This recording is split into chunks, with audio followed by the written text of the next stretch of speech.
조선 초기 충남 예산에 이성만, 이숙 형제가 살았습니다.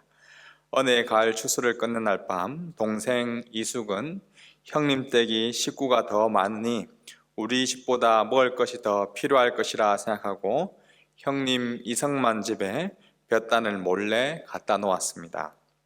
형 이성만도 숙이가 살림이 늘었으니 식량이 더 필요할 거야 라고 생각하며 볕단을 이숙집에 갖다 놓았습니다.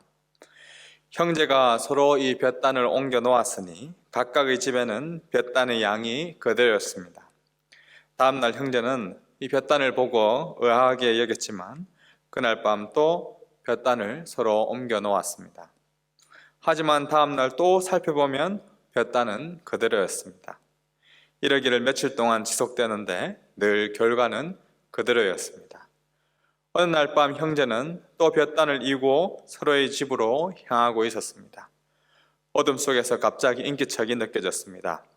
어느 정도 서로 거리가 가까워지자 달빛에 얼굴이 보였고 형제는 서로를 확인하고는 환한 웃음을 지었습니다. 형님이 볕단을 저희 집에 옮기셨던 거였군요. 너도 우리 집에 볕단을 갖다 놓았었구나. 둘은 얼싸안고 서로의 우애심에 감동하였다는 그러한 이야기가 전해져 내려오고 있습니다. 오늘 읽은 이 시인의 첫 고백을 보며 의좋은 형제 이야기가 생각이 났습니다. 형제가 함께 한 마음으로 사는 것이 얼마나 선하고 얼마나 복이 좋은가. 저도 이 두 아들을 양육하는 아빠로서 이러한 아름다운 이야기가 이 두 아들에게 가득하기를 기대하며 기도하며 키우고 있습니다.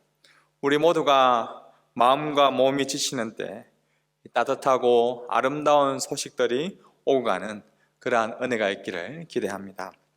오늘 읽은 이 시를 묵상하면서 2000년 전 예수님은 어떤 마음으로 이 본문을 묵상하셨을까 생각해 보았습니다. 인간의 몸을 입고 오신 예수님도 분명 이 구약의 말씀을 읽으셨을 것입니다. 율법학자들과 논쟁을 하거나 이 자신의 설명할 때 구약을 자주 인용하곤 하였습니다. 예수님도 분명 이 시편을 읽으셨을 텐데 어떠한 마음으로 묵상을 하셨을까요? 먼저 예수님은 이 아름다운 시를 읽으시면서 누구를 형제라고 생각했을까?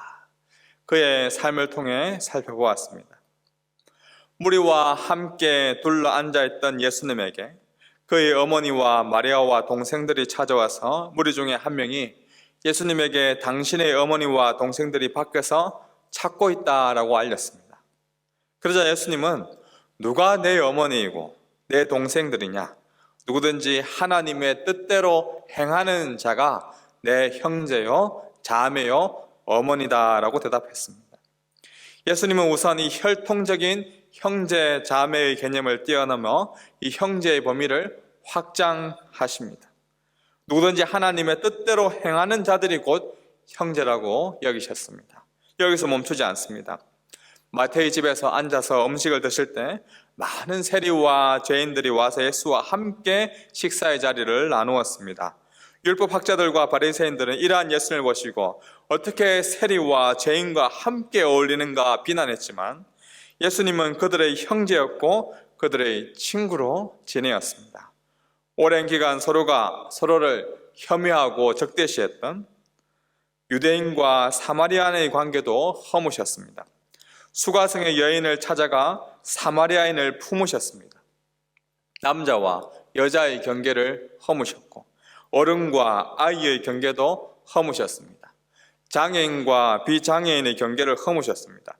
예수님이 생각하는 형제는 이 땅에 있는 모든 자들이었습니다.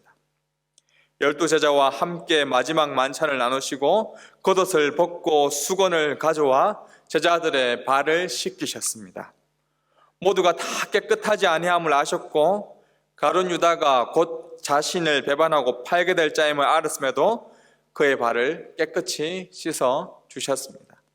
아니 모든 제자들이 곧 자신을 부인하고 떠나게 될 그러한 자들임을 알고도 그들을 사랑하실 때 끝까지 품으시고 사랑하신 분이 예수님이십니다. 오늘 저녁 말씀 제목이 교회에 갇힌 성도, 교회 밖 예수입니다. 스캇 솔저 목사님의 이 선에 갇힌 인간, 선 밖의 예수라는 그 책 제목을 한번 패러디해 보았습니다. 예수님은 유대인과 성전 그리고 이 율법에 갇혀 지내지 않으셨고 밖으로 나가셨습니다. 우리를 거룩한 백성, 이 성도라 부르시기 위하여 성문 밖에서 고난을 받으셨습니다. 히브리서 기자의 말씀을 들어보십시오. 이와 같이 예수께서도 자신의 피로 백성을 거룩하게 하시려고 성문 밖에서 고난을 당하셨습니다. 그러므로 우리도 그분의 치욕을 짊어지고 짐 밖으로 그분에게 나아갑시다. 예수님의 피로 거룩함을 입은 성도 여러분, 거룩한 성도들이 모인 이 교회 안에서만 갇혀서 신앙생활하고 계신 않으십니까? 예배당 안에서 예배 드리고 찬양하고 기도하고 훈련받는 것에만 갇혀서 신앙생활하고 계시는 않으십니까? 락다운으로 각 가정에서 예배 드리는 요즘 이 스크린에 갇혀서 있는 그러한 성도는 아니십니까? 예수님은 거룩한 성도들만 있는 이 교회와 예배당에 머물지 아니하시고 짐 밖으로, 성문 밖으로 나가셨습니다. 교회와 예배당이 아니라 세상으로 예수님이 나가셨습니다. 스크린 안에만 계신 것이 아니라 스크린 밖으로 나가셨습니다. 왜 그렇습니까? 교회 안에 있는 자들만이 형제가 아니라 교회 밖에 있는 자들도 형제요, 자매요, 어머니이기 때문입니다. 우리는 본성적으로 익숙하고 편안하고 비슷하고 갈등과 분쟁이 없는 평화를 갈망합니다. 겨우 마음 맞춰놓고 좋은 분위기 잡아놓은 그 목장에 새로운 모건이 들어오면 내심 경계합니다. 우리끼리 잘 모이고 있는 이 부서 모임에 외부 사람이 들어오면 아래 위로 살피며 그 사람을 평가합니다. 아주 빠른 시간 안에 스캔이 완료되고 내가 사귀어도 될 그러한 부류인지 아닌지 판단합니다. 목사인 저도 예외가 될 수 없습니다. 목회하기 편안한 그러한 성도, 기본적으로 신앙이 깊고 성품이 좋고 문제를 일으키지 않을 법한 성도들과 목회를 하고 싶다는 그러한 생각이 이 마음 한켠에 저도 모르게 자리하고 있는지도 모르겠습니다. 그런데 적어도 예수님은 오늘 이 본문을 묵상하시면서 형제가 한 마음으로 사는 것을 교회 안에만 가두어 두시지 않는다는 그 사실을 우리는 알 수가 있습니다.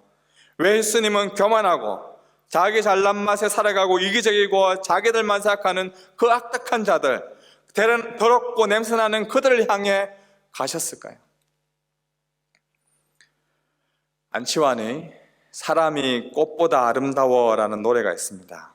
원래 이 정주현 시인의 사람이 꽃보다 아름다워라는 시를 이 노래로 표현한 것입니다. 노래의 곡조와 가사의 내용을 떠나 저는 이 제목이 너무나 마음에 들었습니다. 꽃보다 사람이 아름답다는 말이 이 진리이기 때문에 그렇습니다. 요즘 전 세계적으로 이 오징어 게임이라는 드라마가 넷플릭스에서 흥행하고 있다고 합니다. 저는 드라마를 직접 보지 못했지만 유튜브로 요약해 놓은 그 영상을 보았습니다. 어렸을 적 많이 했던 구슬치기, 딱지치기, 줄다리기, 오징어 게임, 이 달고나 등 순수하고 동심이 느껴지는 그러한 게임을 소재로 한, 그러나 너무나 잔인한 행동을 일삼는 그러한 모습들이 드라마 장면 이 곳곳에 나옵니다. 456억이라는 돈 때문에 꽃보다 아름다운 그 사람이 서로 짓밟혀야만 하는 이기적인 그러한 존재로 등장합니다. 오늘날 사회 시스템과 너무나 비슷하고 세상이 추구하는 가치가 이 드라마 곳곳에 반영되었기 때문에 전 세계가 오징어 게임이라는 이 드라마에 열광하는 것 같습니다. 만일 이 저와 여러분이 오징어 게임에 참가한 그러한 사람처럼 그저 1억짜리 목숨을 지닌 그러한 존재로 이 1등을 하기 위해 살아가야만 하는 그러한 존재라면 꽃보다 아름다운 사람도 있을 것이고 그렇지 못한 열등한 존재도 있을 것입니다.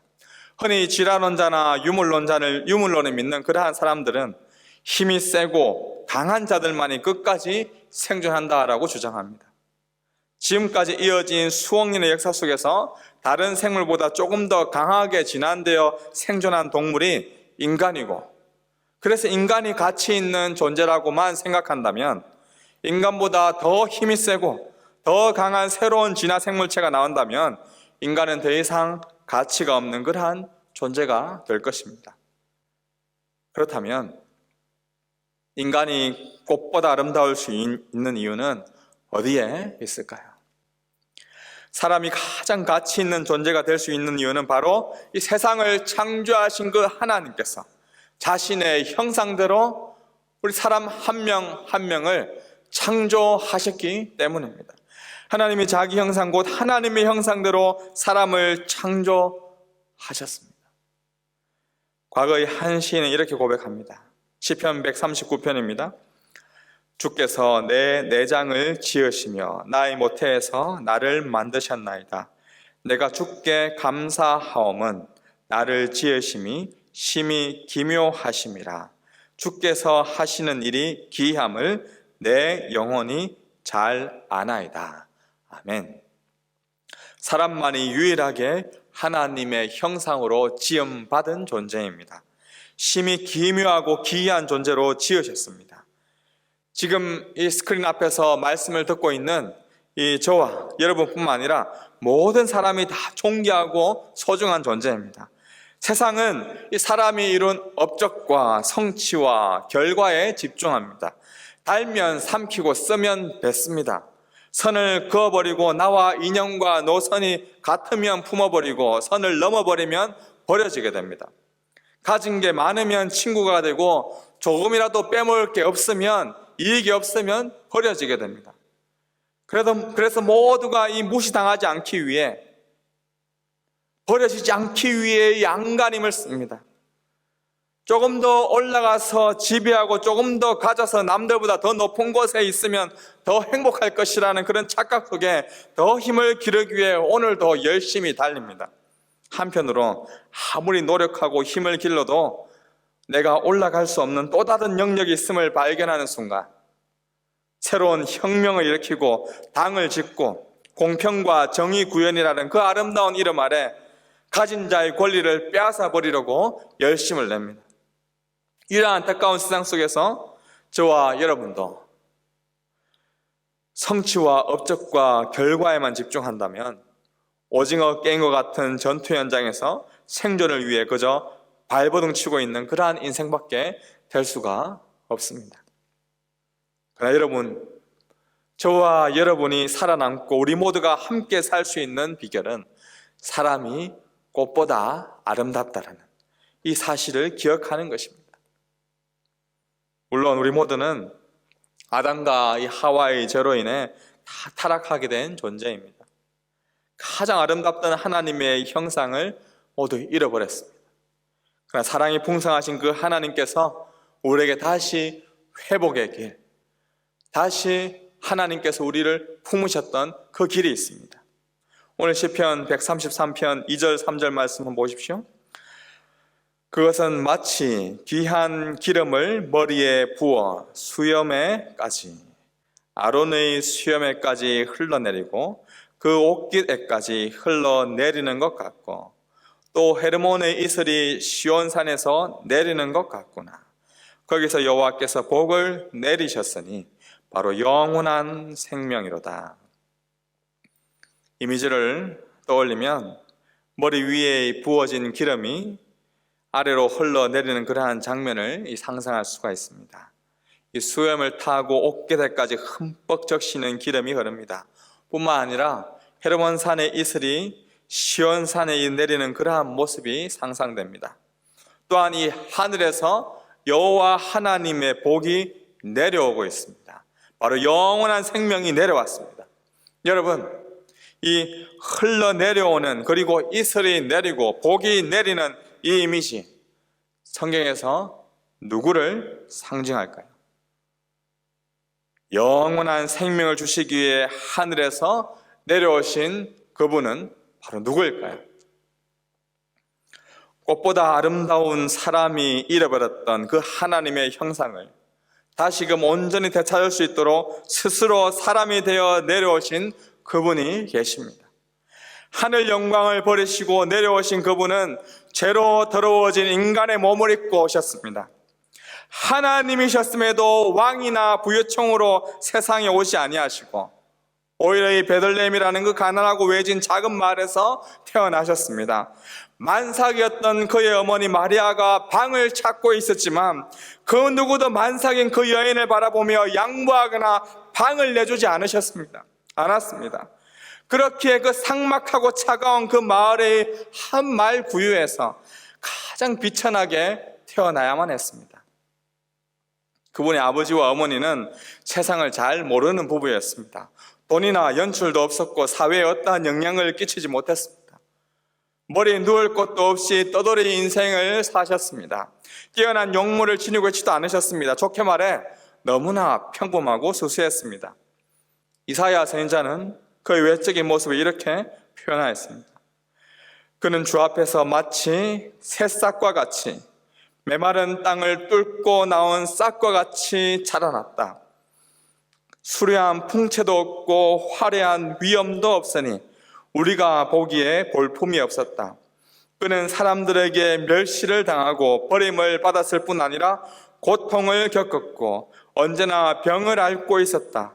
사람들이 그를 보고서 얼굴을 가릴 만큼 그는 멸시를 당했으니 우리마저도 그를 무시해 버렸다. 높은 자리, 대접받는 자리, 우러러보는 그러한 자리를 일부러 피하시고 낮아지셨고 섬기는 자리를 찾아가셨고 억울한 누명을 덮어 쓰시고 스스로 짓밟힌 장미꽃처럼 찢기시고 쓰레기 더미 위에서 생의 마지막 시간을 보내시다가 두 범죄자와 함께 십자가에서 목숨을 거두셨습니다. 자신의 목숨을 버리시면까지 우리가 꽃보다 아름다운 존재라는 것을 우리에게 알려주셨습니다. 그분이 누구십니까? 예수 그리스도이십니다. 요한복음 6장 51절 말씀입니다. 나는 하늘에서 내려온 살아있는 빵이다. 누구든지 이 빵을 먹는 사람은 영원히 살 것이다. 하늘에서 내려온 살아있는 빵이신 그가 바로 영원한 생명이십니다. 그 영원한 생명 되신 예수 그리스도를 믿으십시오. 자신의 목숨을 아끼지 아니하시고 내어주신 그 예수 그리스도의 사랑을 먼저 여러분이 받아들이십시오. 사랑을 입은 자만이 사랑을 전할 수가 있습니다. 하늘에서 내려온 영원한 생명 예수 그리스도를 믿으십니까? 그리고 그 사랑 때문에 내가 바로 이 세상에서 가장 가치 있는 존재임을 믿으십니까? 그렇다면 내가 그리스도인이다라는 그 사실을 드러내며 사는 삶이 되기를 주님의 이름으로 축복합니다. 너희는 세상의 소금이다, 너희는 세상의 빛이다 라고 이미 선포하신 예수님의 말씀에 따르면 엄밀히 말해서 우리는 그리스도인이라는 그 사실을 숨기며 감추며 살 수 있는 그러한 존재가 아닙니다. 여러분의 삶을 통해 예수 그리스도가 드러나게 하십시오. 20세기 초중반 독일에 이 디트리 본 헤퍼라는 목사님이 계셨습니다. 당시 독일은 히틀러의 나치 정권이 통치하던 시절이었고 대부분 기독교인이 나치의 정권에 동조하던 시절 끝까지 나치에 저항하던 그러한 신학자였습니다. 그 당시 교회의 모습과 신학은 예수 그리스도에 대한 교리보다 이 선한 행실이 더 중요하게 여겼던 그러한 시절이었습니다. 기독교 교리나 진리를 말하지 마라.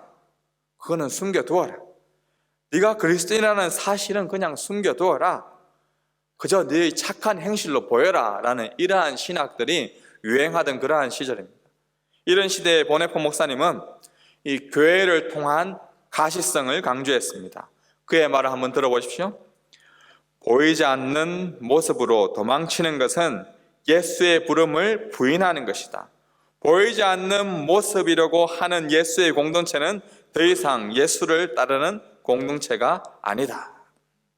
즉 교회가 그리스도인이라는 사실을 드러내지 않고 숨어버리고 착한 행동만 열심히 하면 되지라고 이야기하는 것은 더 이상 교회가 교회일 수 없다는 것입니다. 오늘날도 어떤 사람들은 이야기합니다. 이제 기독교가 참 진절머리가 난다. 예수, 십자가, 복음 이런 이야기하면 사람들이 싫어한다. 그저 착하게 살고 선한 행동을 하면 되는 것 아니냐? 뭔 전도를 하냐? 여러분은 어떻게 생각하십니까? 착하게 살아야 전도하는 것이라고 생각했던 그 독일 교회는 착한 일로 나치 정권에 동조하고 그들을 따랐습니다. 그런데 그들이 한 일이 바로 독일 역사에서 가장 추악하고 사악한 결과를 낳게 되었습니다. 나는 목사입니다. 나는 장로입니다. 나는 권사입니다. 나는 집사입니다. 나는 하늘교회 성도입니다. 여러분의 정체성을 드러내며 사십시오. 여러분이 자주 가는 그 반찬가게 아줌마에게 여러분의 정체성을 알리십시오. 여러분이 자주 가는 사업체에 자신의 정체성을 알리십시오. 여러분의 그 착한 행실보다 예수께서 우리에게 베푸신 그 십자가의 사랑을 전하는 데 주력하십시오. 목사인 저도 솔직히 복음이 무엇인지는 참 전하겠지만 어디 가서 이 목사라는 소리를 참 듣고 싶지는 않습니다. 누군가 저를 이 목사라고 인식하는 순간 이 색안경으로 저를 바라보기 때문입니다. 그럼에도 알려야 하는 이유가 여기에 있습니다. 여러분이 그리스도인이라는 그 사실을 알리지 않게 되면 교회 밖에 세상에 있는 사람들은 언론이나 대중매체에서 알리는 교회와 기독교인에 대한 그러한 정보들만 듣게 되고 그것을 기준으로 자신들만의 그 색안경으로 이 기독교를 바라본다는 것입니다. 예를 들어서 기독교와 교회가 무엇인지도 아무것도 모르는 사람이 오징어 게임이라는 이 드라마를 보았다고 한번 생각해 보십시오. 244번 참가자가 다른 사람을 죽이고 이 자신이 살아남자 주님 감사합니다라는 그런 고백하는 장면이 나옵니다. 그의 그 광신도적인 그 모습을 통해 기독교인은 다른 사람을 죽이고 그 죽음 앞에서도 자신의 신에 대해 감사하는 정말 악랄한 존재이구나라고 인식될 것입니다. 또한 240번 참가자는 자신의 아픔을 이야기하면서 자신의 엄마를 살해한 그 아버지를 자신이 죽였는데 그 인간이 목사였고 나를 성폭행한 뒤에 늘 회개기도 했었다라는 그 이야기를 합니다. 이러한 대사를 통해 목사는 잔인한 사람으로 이미지화됩니다. 세상의 문화를 통해 언론과 방송을 통해 기독교와 교회를 접한 사람은 기독교인에 대해서 자연스럽게 부정적인 이미지를 형성하게 됩니다. 그러나 만약 이 사람이 주위에 또 다른 일반적인 기독교인이 많이 있음을 알게 되었다고 생각해 보십시오. 그리고 그 그리스도인들이 자신이 드라마와 언론에서 보았던 모습과는 다르게 정상적인 신앙생활을 하고 있는 그러한 모습들을 봅니다. 더 나아가 기독교인의 삶이 이 선한 영향력을 전달하는 그러한 도구가 된다면 기독교에 대해서, 교회에 대해서 오해하던 그러한 부분들이 사라지고 자신이 그리스도임을 드러내는 그 그리스도인들을 통하여서 하나님의 나라와 복음이 전파되는 통로가 되는 것입니다. 목사님, 그래도 저는 기독교인이라는 것을 전하고 싶지 않아요. 저는 제 행실이 좋지 않아서 드러내지 않는 것이 참 좋습니다 라고 말하는 그러한 분들도 계실 것입니다. 네, 맞습니다. 우리의 행실이 좋지 않다는 것을 솔직히 인정합니다. 저와 여러분은 모두 순간 모든 사람들에게 선한 행실을 할 수 있는 그러한 존재가 아닙니다. 아무도 우리의 행실로는 구원에 이르게 할 수 없습니다. 우리가 기독교인임을 드러내며 우리가 전해야 할 것은 바로 예수 그리스도입니다. 예수 그리스도의 십자가입니다. 우리가 전해야 할 것은 복음인 것입니다. 우리의 삶을 통하여서 절대 예수 그리스도를 전할 수 없습니다. 선한 행실로는 빛의 모양을 조금만 나타낼 뿐입니다. 참 빛이신 그 예수 그리스도만을 전해야 하는 것입니다. 솔직하게 이야기하십시오. 나는 교회 다녀도 아직까지 이 입이 방정이고 참 선하게 사는 게 참 쉽지 않네. 내가 너처럼 이렇게 태어날 때부터 성품이 좋고 그런 사람이 되고 싶은데 참 안 된다. 그런데 말이야, 이런 부족하고 더러운 나조차도 품고 사랑해 주시고 끝까지 안아주시는 그러한 분이 계신다. 정말 죄가 너무 커서 용서받을 수 있을까 그렇게 생각했었는데 그것까지도 다 품어주시고 내 모습 이대로 사랑하시는 바로 그분이 계신다. 나는 그분 때문에 그래도 희망을 가지고 살아가고 있다. 너도 그분을 좀 만났으면 좋겠다. 나 같은 죄인도 용서하신 분이라면 너를 더 사랑하시고 용서해 주실 거야. 한번 교회 와보지 않을래? 있는 모습 그대로 예수 그리스도를 나타내 주십시오. 솔직하게 자신의 부족함을 드러내고 용서해 주시는 그 예수 그리스도를 전파하십시오. 여러분이 선한 행실을 하였다면 이런 선한 마음을 품을 수 있도록 선한 상품을 내려주신 그 예수 그리스도를 전파하십시오. 여러분이 덕이 되지 못하는 그러한 행동, 과거의 습관에 빠져 있습니까? 그러함에도 불구하고 끝까지 용서하고 품어주시는 그 예수 그리스도를 전파하십시오. 여러분의 모습이 어떠하든지 여러분을 통해 예수 그리스도가 전파되는 그 일에만 집중하십시오. 마음을 만지고 교회로 인도하시는 일을 하나님께서 하실 것입니다. 물론 예수님이 다 용서해 주시는 분이라고 해서 우리가 막 살아도 된다는 그러한 것은 절대 아닙니다. 나는 행실이 온전치 못하여서 도저히 전도할 도가 못 된다고 생각하는 여러분의 그 연약한 마음까지도 사용하시는 그 선하신 주님을 신뢰하며 이웃에게 복음을 전하는 주님의 귀한 통로가 되는 우리 하늘의 교회 모든 한 분 한 분 되기를 주님의 이름으로 축복합니다. 성도들과 함께 지내는 게 좋고 예배드리고 찬양하고 기도하는 것만 좋지 교회 밖으로 나가서 전도하는 것이 참 두렵고 떨리십니까? 교회 안에만 갇혀서 살아가는 그런 어리석은 성도가 되지 마십시오. 교회 밖으로 나가 예수 그리스도를 전파하십시오. 스크린 안에만 갇혀있는 그러한 성도가 되지 마십시오. 스크린 밖으로 나가서 예수 그리스도를 전파하십시오. 사람이 꽃보다 아름다운 존재인지도 모른 채 하나님의 형상을 잃어버리고 상실한 채 그저 예쁜 꽃을 얻기 위해 자신의 목숨을 내어놓는 자들이 지금 교회 밖에 참 많이 있습니다.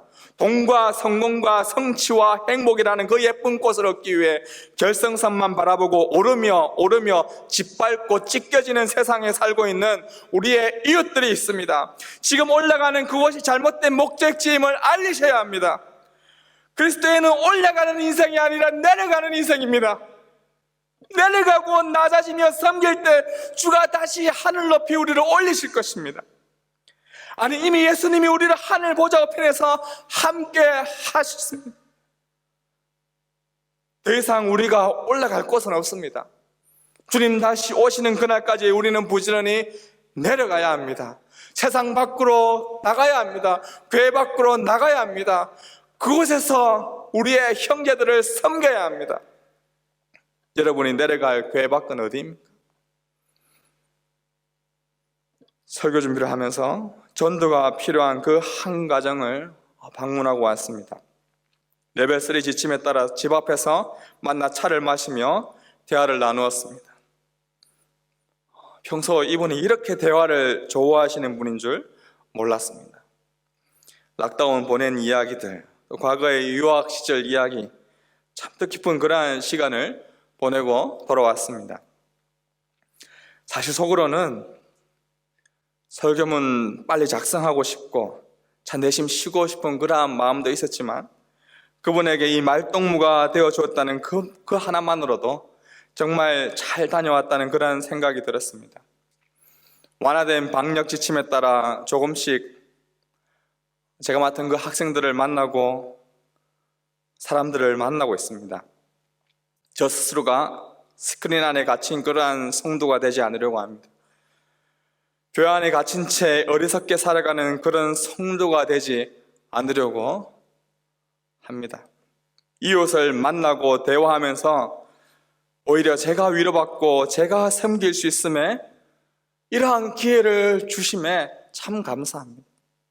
먼저 그리스도 안에서 믿음의 동력자 된 여러분의 형제, 자매들을 찾아가 보십시오.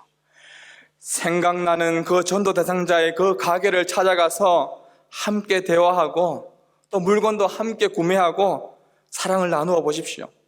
기회가 되는 대로 예수 그리스도를 전하게 해달라고, 내 입술을 통해서, 나의 삶을 통해서 예수 그리스도를 전하게 해달라고 하나님께, 성령님께 지혜를 구하여 보십시오. 순간순간마다 주께서 은혜를 내려주실 것입니다.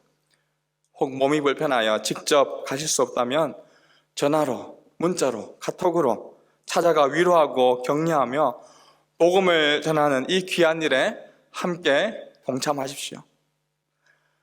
꽃보다 아름다운 하늘이 성도 여러분, 참 많이 보고 싶고 사랑하고 축복합니다. 교회 밖에서 자주 만나기를 기대합니다. 기도하겠습니다. 하나님 아버지, 빛이 비추어도 빛을 알지 못하던 흑암에 헤매이던 저희들을 불러주시고 꽃보다 아름다운 존재임을 인식하고 알게 해주시니 참 감사합니다. 하늘 영광 버리시고 내려오신 그 예수 그리스도의 풍성한 사랑, 갚을 길 없는 그 은혜, 지극히 작은 자에게 한 것이 곧 나에게 한 것이라고 말씀하셨던 그 말씀을 기억하며 하나님, 우리의 이웃을 섬기며 나아가고자 합니다. 교회 안에만 갇혀있는 어리석은 성도가 아니라 교회 밖으로 나가셨던 그 예수 그리스도를 본받아 우리의 이웃에게, 세상에게 나아가는 우리의 삶이 되게 도와주시옵소서. 선한 것 하나 없는 우리를 하나님의 나라의 백성으로 삼아주신 우리 주 예수 그리스도, 그 이름으로 기도드립니다. 아멘.